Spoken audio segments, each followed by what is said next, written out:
As-tu eu un parent narcissique? Un parent qui a un trouble de personnalité narcissique ou des traits? Je vais te parler des 4 différents effets selon ma collègue Carol McBride. Je veux juste te dire que c'est pas parce que tu te reconnais dans plusieurs choses que je vais nommer, ou même dans tout, que ça veut automatiquement dire que tu as eu un parent narcissique. Je veux aider les gens à se reconnaître pour qu'ils reconnaissent leurs blessures, pour s'expliquer d'où ça vient, mais surtout pour aller chercher des soins. Il y a 4 effets. Tu peux devenir soit un super performant, un auto-saboteur, un éternel amoureux non comblé ou un imitateur. Je suis Dr Véro, je suis psychologue. Je te parle du 3e effet, soit l'éternel amoureux non comblé. Avoir un parent narcissique, c'est très dommageable à l'enfance, puis évidemment à l'âge adulte. Les 2 sphères où ça fait le plus mal, l'estime de soi, puis au niveau des relations avec les autres. Les 2 sont intimement reliés. Avoir eu tes besoins affectifs non comblés à répétition quand tu étais un enfant, ça a fait en sorte que c'est très difficile ensuite d'entrer dans des relations amoureuses, professionnelles, amicales, qui sont saines et équilibrées.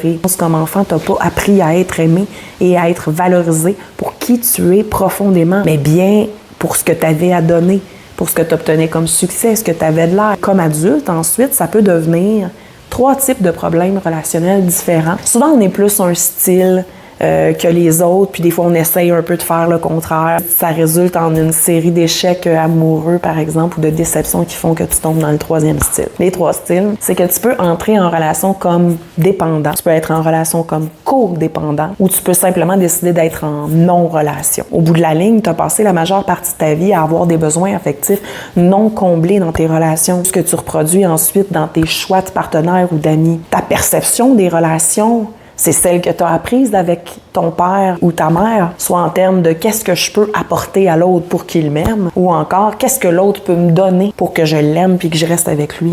Dans le premier type, qu'on appelle le codépendant, souvent tu es aussi super performant. Tu iras voir l'autre capsule à ce sujet-là. Donc tu vas choisir un partenaire qui a besoin de toi, que tu peux prendre en charge, pour qui tu peux tout faire. Ça te donne un sentiment de contrôle, mais c'est surtout que si l'autre dépend de toi, il y a moins de chances qu'il te quitte. Puis en plus, tu auras peut-être l'impression de remplir un peu le vide affectif que tu ressens. Si enfin on te reconnaît ou on t'aime comme tu n'as pas été aimé. Dans le 2e type, qu'on appelle dépendant, là, tu te demandes comment l'autre peut combler tes besoins, comment il peut te prendre en charge. Souvent, c'est à cause d'une estime de toi qui est très fragile. Donc, peut-être que ton partenaire pourrait payer pour toi, s'occuper de toi, faire les choses de ta place. Parce que de toute manière, tu penses que tu n'y arriveras pas. Si tu as été très peu aimé comme enfant, mal aimé, ça peut te donner l'impression que l'autre t'aime en te prenant autant en charge. Mais en tout cas, ça améliore en rien ton estime. Dans le 3e style, t'entres tout simplement pas en relation ou plus avec des partenaires amoureux ou des amis, quiconque. Parce que souvent, tu as essayé les 2 styles, dépendant, codépendant, échec après échec. Tu t'es découragé puis tu as décidé que plus avoir de relations avec les autres, ça te protégerait. Dans tous les cas, par exemple, tu ressens beaucoup de honte et de culpabilité. Puis, le sentiment de ne pas être aimable, de ne pas être aimé,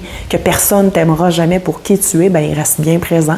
Puis même qu'il se cristallise de plus en plus avec le temps et les échecs. C'est triste parce qu'au final, l'enfant vulnérable que tu étais et qui a toujours à l'intérieur de toi, lui, il est toujours mal aimé. Il se sent toujours aussi seul et triste.